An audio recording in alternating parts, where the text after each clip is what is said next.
WBC, and also March Madness up and around the corner, NBA action. I could not complain about how crazy the week is getting.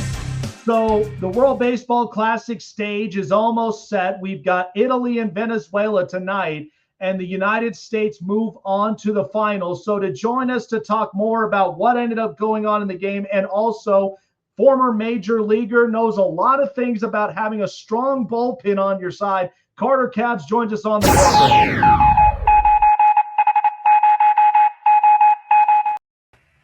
Hey, how's it going? Third straight year, going good. Third straight year, Team USA is in the final. They won it last time in 2017. They came up close in 23, and now they're back up and into this thing. But I want to ask you, because this was really, really crucial, and I've been telling people this all the time, is if you don't understand the game of chess, 9 out of 10 times, you won't understand what crucial grinding situations will feel like, even in life situations such as last night. I mean, look, they played a very stacked Dominican Republic team on their lineup who have been outrunning a lot of different teams in the pool play. But then they come in, and the United States, Paul Skeens gives them 5 quality innings, and then they tap in the bullpen, which was left scoreless. I can make an argument. Fernando Tatis, what is he doing in the baselines? There was times where I think he could have taken advantage of it, but mentally blocked him. And then same thing even with Austin Wells, but I think truthfully, I don't think he would have even made it at home plate with that way the ball was coming. So then to end on a play in which I got to ask you as a former pitcher, because sometimes this is crucial. Did it cross the plane and then went down? Or did it kind of seem like this was really out of the zone? This could have changed the whole trajectory of this game. Yeah, for sure. I think for me, I thought the ball was down, right? Like I really like to get that call, but I don't feel like you get that call very often, especially, you know, he had been leaving some arm side sliders in that at bat, in that inning. He hadn't landed the slider, hadn't really shown that he could. Usually you don't get that call, especially as soon as the umpire sees spin, it's been ball. Like you kind of assume ball, and then that low ball, you always get blocked out a little bit by the umpire because you're kind of peeking over the catcher. But I mean, Smith did a really good job catching it, but that ball's down, right? I mean, I think everybody knows it. Yeah, and so I think about this because there's been many talks about the automated strike zones, and I think this influences it even more. You know, some different TV programs have taken away where like the actual trajectory box is supposed to be. But I think this furthers influence the conversation about automated strike zones after what we just seen, because it's not only that it's the worldly stage that you're under, but think about it when we're in the postseason and then we get into the World Series. So I think this really motivated that conversation and really want to roll this out as quick as possible, right? Yeah, for sure. I mean, I think a lot of the fans, when the ABS was mentioned, you know, it's kind of, you know, 50-50, 60-40, maybe liked it, didn't. And then I haven't seen anybody coming out and saying, oh, yeah, I love the, love the fact that we kind of stole that one. They're like, oh, yeah, we kind of got away with one there. Like everybody knows it. So I think you have instant replay and Hawkeye and other sports. So I think it's just a natural progression of the game, especially like we're not making the whole game ABS, right? We're saving us a few challenges for key, you know, pivotal moments in the game. Mm-hmm. I think that makes a lot of sense. It'd be like a lot like the NFL, right? You know, save your challenges. If you burn them too early, hey, that's on you, right? But I think that's just a natural progression of the game. You know, especially if you're not going to relegate umpires to the minor leagues or stuff based on score, right? So like, yes, you know, the playoff umpires are supposed to be a little bit better and have a little bit better scores throughout the year. But, you know, largely it's a lot of those same old guys in there that we've seen for years and years. So just understanding that, hey, you know, everybody has a regression, right? Lastly, before discussing, the Major League Baseball season. So I was thinking about this because we had the 2017 team that I thought was really unstoppable. They had a great lineup. Pitching staff I thought was immaculate, and it came all the way down to where they just dominated Puerto Rico. But now we look at this year, I can make the argument, Carter. I look at the lineup, and usually you got stars like Aaron Judge, Bryce Harper, and Gunnar Henderson. These guys are capable of putting the runs up. But I think, too, there's a little bit of this divide in this aspect is many people like watching the NFL. They want to watch the runs get scored up to the max, where to me, I'm like, look, I want to get a guy on base. I want to keep the offense out there, up and onto the field to rattle the pitcher's cage, because then we can take them out the mound and they can tap into their bullpen and wear them out next. So I think when you get a game like this, I didn't see a whole lot of offenses other than Gunnar Henderson and Roman Anthony's home runs. But especially when we're going back into the final, this has to be crucial to where if we hit the 4 or 5 run mark and trust a lot on our bullpen to bail us out on these innings, I think we may have a chance to win gold. Like, what do you think that takes to really hoist the trophy this year? Yeah, the back end of the bullpen's been big for him. I know Bednar's looked great. The whole tournament, he's had a ton of outings. Rogers looked great last night. Miller looked great for the most part. So, yeah, I think the back end of the bullpen's pretty set, right? There's no bad arms back there. They're all throwing, 95 plus with plus sweep, right, except for Rogers. But, yeah, I think we have a lot of swing and miss in the lineup is what you're seeing, right? Like, even Crow Armstrong had 30 bombs last year, right? Like, there's just a lot of swing and miss. There's a lot of, like, hey, let's go play for the doubles. And you just don't see a lot of guys in their lineup that are kind of geared toward the small ball aspect. So I don't know that it's going to be a get them on, get them over, get them in type thing, but I think they're going to play for, a few walks in one big inning. I think you're going to have a blast from somebody in that lineup just because it's so big. But I think it'll be more of, the AL style ball that we've been seeing, right? Like just out slug everybody and then, have your burners in the back. But I don't think we're going to see a lot of, small ball, get them over, hit and run, type things. Whereas you got to give the credit to, the Dominican guys. I mean, they weren't really, some of them were taking some pretty selfless hacks up there too, right? I mean, some of them were definitely shortening up in that game where maybe you don't see them do that in a normal major league game over 162 games. But yeah, it was a little bit interesting, just the differences, right? Yeah, absolutely. So I was thinking about this because many people, it was a topic of which, like, it obviously was the topic about Randy Arozarena and Cal Raleigh. Okay. And here's my thing.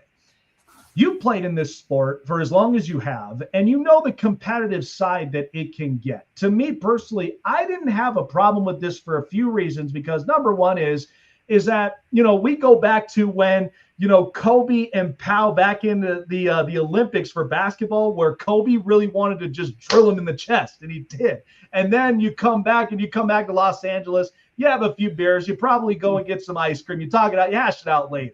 To me, many people get this misconstrued because unless you swung a bat, unless you pitched a ball, unless if you put pads on, or you ran the ball to where you're going and scoring a bucket, that's the competitive nature, in my opinion. And I think when you're in that stage, listen, respect you.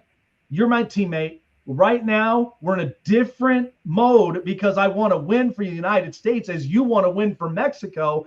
And then we'll just come back and be buddies when we get back to Seattle by the time that we're ready to start the season. So what did you make of that moment? Because to me, I didn't have a problem with it. I think many people kind of took it in different ways. And sometimes it can get misconstrued, but I understood the competitive nature because both these guys want to win. Yeah, same kind of thing as you, right? Like when I'm out there, I'm a killer, right? I think I'm the best in the world, right? I want to go out there with that attack mindset. Like I'm not your buddy, I'm not your pal, I'm not out there trying to make friends. So if they're on different teams, I got no problem with it, right? Like I think it got way blown out of proportion. If the guy didn't want to shake his hand, he didn't want to shake his hand, right? They're professionals. They're not necessarily buddies, right? Like sometimes you play with guys that you don't necessarily like. Maybe you do, maybe you don't. But like, hey, this is a business, right? Like I'm out here to try to win. I'm trying to, provide for my family. So like, I don't really care right now. I hope you don't get hurt and I hope you have a great game, but I hope it's, we beat you, right? So it's like, I don't think I didn't really care one way or the other, but I definitely didn't side with like, oh yeah, man, he really got screwed over there. He made him look bad. It's like, hey, if you didn't want to shake your hand, like get in the box, let's go. Like we're trying to play a game. Yeah.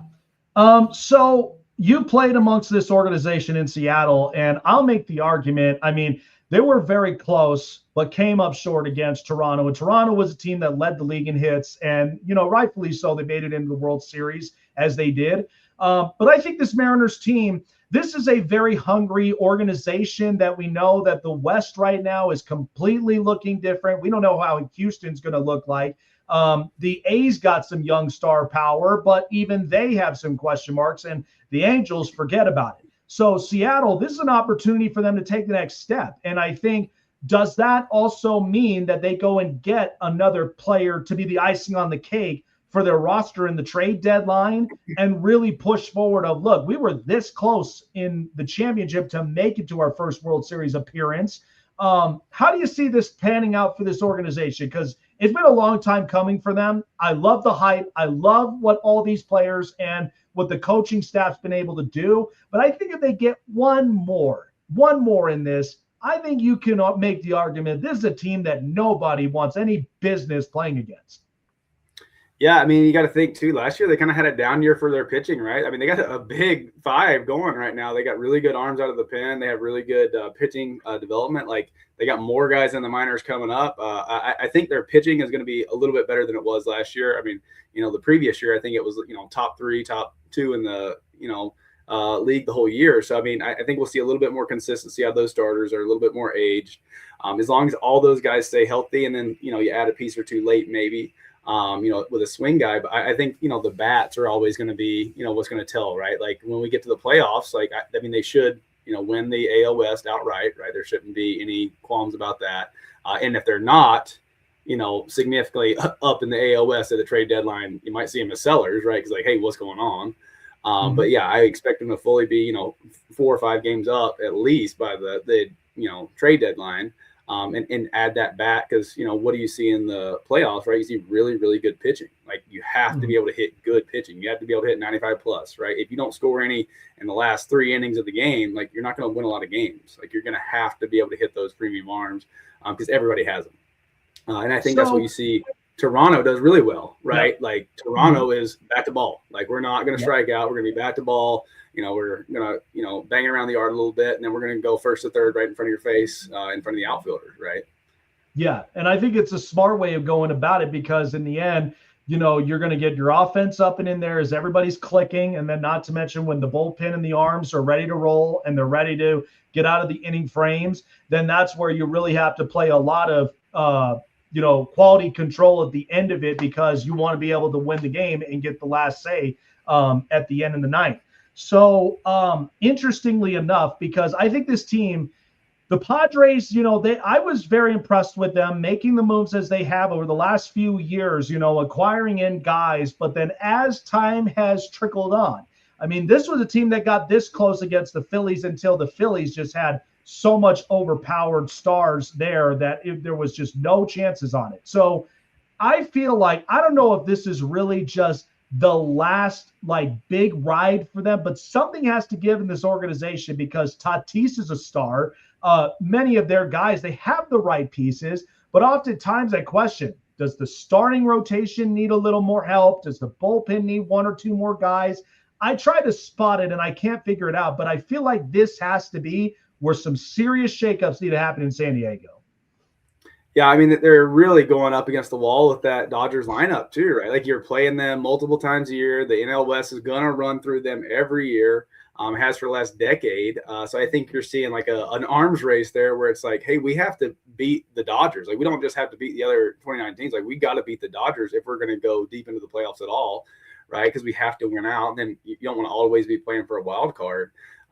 They have some money tied up in some, big names and, have those big names necessarily done it when, it was clutch time? Not yet.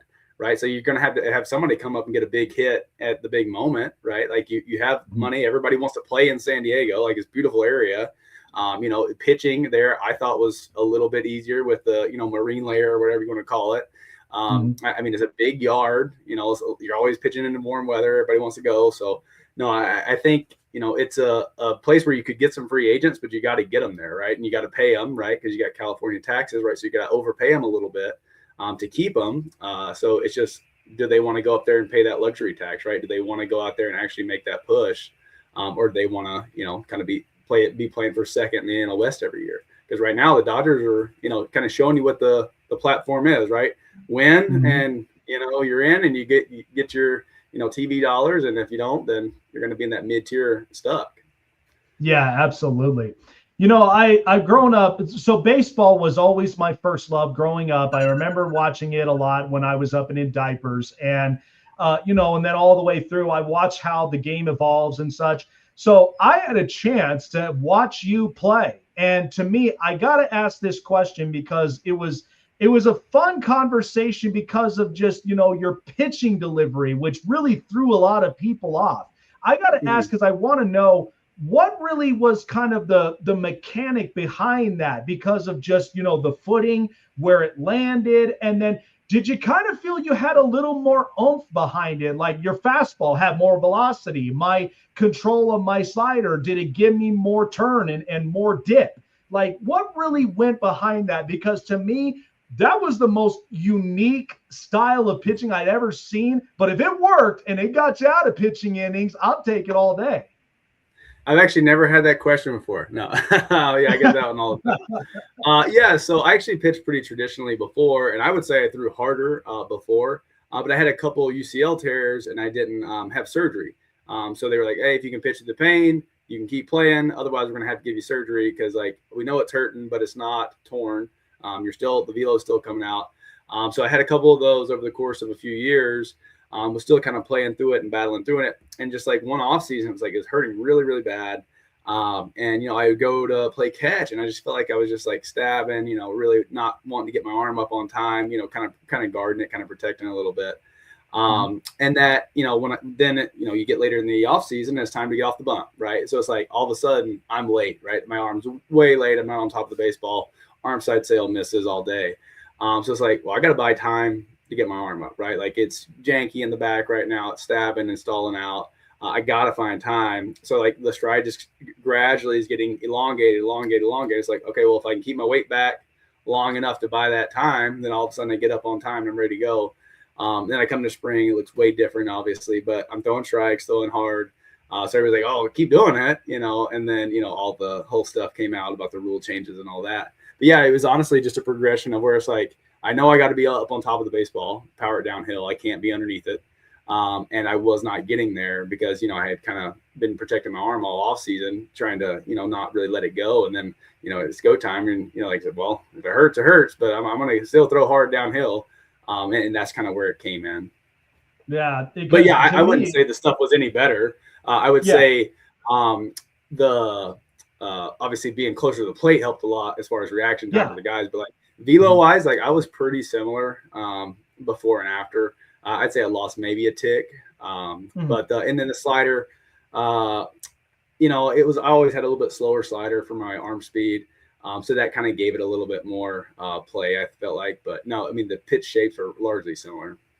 Yeah, because I thought like with the back half, right? Because a lot of that twist from potential to kinetic energy to throwing it forward, and that makes a lot of sense, especially with the injuries that you've had and rehabbing them to try to get it back to where you might not have it back from where you were before, but at least making it better to where you didn't have a lot of uncomfortability. It kind of felt natural a little more to you. But I just was like, man, seeing that and just like, okay, this is interesting. I've never seen this kind of style before because usually it's always movement with the legs, it's movement with the arms, but then to have the whole body shift in order to do that, like I was pretty impressed by that. So yeah, so I'm looking here on your spot. You do a lot of hunting nowadays, man. Like, is there? I dabble. I dabble. Yeah. Have you had a world record you broke of like one that like you caught during season? Well, you don't catch animals aren't catch and release, unfortunately. But I got a Pope and Young black bear. So it's like you go into like a kind of a book of like a minimum requirement. So I got a Pope and Young black bear. So I mean that's ones I got with archery. Shot some elk and stuff, but yeah, nothing like near world record, obviously. But yeah, no, I got a few Boone and Crockett's and a few Pope and Young. So like that's like a high end, like big animal. Oh, there you go. See, I'm trying to tap into getting into the hunting, portions of things. Like I mostly do a lot of fishing. So I've heard a lot of great things about it. And of course, too, with the tags and, the regulations up and onto it. But in the end of the day, it's like it's such an adrenaline rush every time when you get the best catches. And not to mention the meat when it's when it's cleaned up, it's also good eating. Some venison meat and, deer, elk, like it's the best. Yeah, for sure. Yeah, and that's what I really do. Like at the end of the day, like if you don't get anything, like I always tell people the worst part of hunting is like actually shooting the animal. Because that sucks, right? But like the everything after the work, like the time put in, the scouting, right? Because you're essentially going into an animal's house, right? That's like much better adapted at surviving it than you are, right? I was telling somebody the other day, like I was archery elk hunting this past year. And this elk, like I see him at like 60 yards, like he's within range, but he like just starts walking up the mountain. It's like, and he's walking faster than I can run up. Like once they're gone, like moving, like you'll never catch them from behind, right? Like they're just they cover so much ground. They're in like unbelievable shape how quickly they can go up a valley and up a mountain and over a peak. So it's just insane. It's like a lot of chess, right? Like, well, I see him now. I think this is where he's going. I got to beat him there. If I don't beat him there, like it's game over. So it's always that part's, kind of fun, a little bit more like almost like pitching, right? Like a little bit of, well, if I do this, like he's going to respond this way. And if I do this, he's going to respond this way. Like, how can I get him to where I want him to be, Yeah. Ain't it funny that it correlates, pretty easily like that? That's where I'm like, man, life is always full of surprises. And somehow it leads back into, all the situations that we're so used to. So Carter, appreciate you for coming on by, man. Thank you so much for taking the time. Go Team USA. We'll see what the final has in store with us. Italy, Venezuela, who you taking that USA has a chance to beat? I'd really like to see him play Italy again. God, Italy's been on fire. I would love to see it again. I think Venezuela's really good, but I think Italy's the team to beat right now. And I think that would be a really good matchup. Yeah. Absolutely. Well, we'll be rooting for the Italians. It's going to be a fun night here tonight. Take care of yourself. Enjoy it, and we'll see what tomorrow gives us. And hopefully we'll see Team USA hoist the trophy once again in the World Baseball Classic. Take care of yourself, my friend. Yeah, absolutely. Thank you for having me. Absolutely. There you go. Italy.